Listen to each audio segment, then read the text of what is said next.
প্রায় ৩৭,০০০ কোটি টাকায় মার্কিন বিমান নির্মাতা প্রতিষ্ঠান বোয়িং থেকে ১৪টি উড়োজাহাজ কিনবে বিমান বাংলাদেশ এয়ারলাইন্স। সন্ধ্যায় ঢাকায় আনুষ্ঠানিকভাবে এ চুক্তি স্বাক্ষর হওয়ার কথা রয়েছে। সংশ্লিষ্টরা জানান, ড্রিমলাইনারগুলো ইউরোপ, মধ্যপ্রাচ্য ও এশিয়ার রুটে এবং ৭৩৭ ম্যাক্স উড়োজাহাজগুলো আঞ্চলিক বিভিন্ন রুটে চলাচল করবে।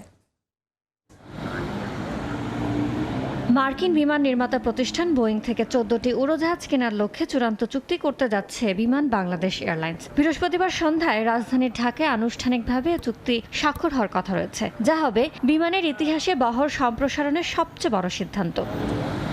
জানা গেছে, বিমান বাংলাদেশ এয়ারলাইন্সের পক্ষে ব্যবস্থাপনা পরিচালক ও প্রধান নির্বাহী কর্মকর্তা কাইজার সোহেল আহমেদ এবং বোয়িংয়ের পক্ষে তাদের প্রতিনিধি চুক্তিতে সই করবেন।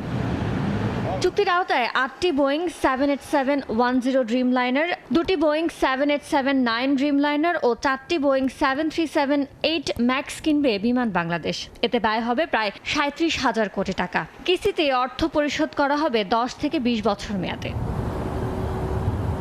বোয়িংয়ের কাছ থেকে প্রথম উড়োজাহাজটি ২০৩১ সালের অক্টোবরে ও বাকিগুলো ২০৩৫ সালের নভেম্বরে বিমানের বহরে যুক্ত হওয়ার কথা রয়েছে। সংশ্লিষ্টরা জানান, ড্রিমলাইনারগুলো ইউরোপ, মধ্যপ্রাচ্য ও এশিয়ার রুটে এবং 373 ম্যাক্স উড়োজাহাজগুলো আঞ্চলিক বিভিন্ন রুটে চলাচল করবে।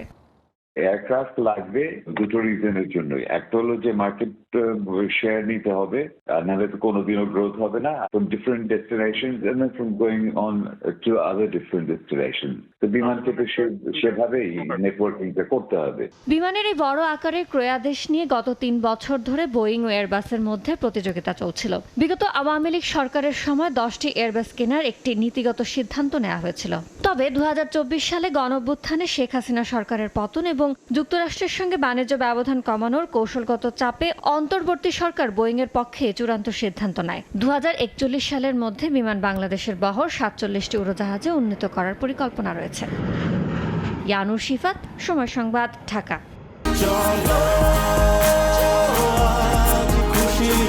৪০ বছর ধরে অসংখ্য খুশির মিছিলে ছিল আইডিএলসি, থাকবে আগামীতেও।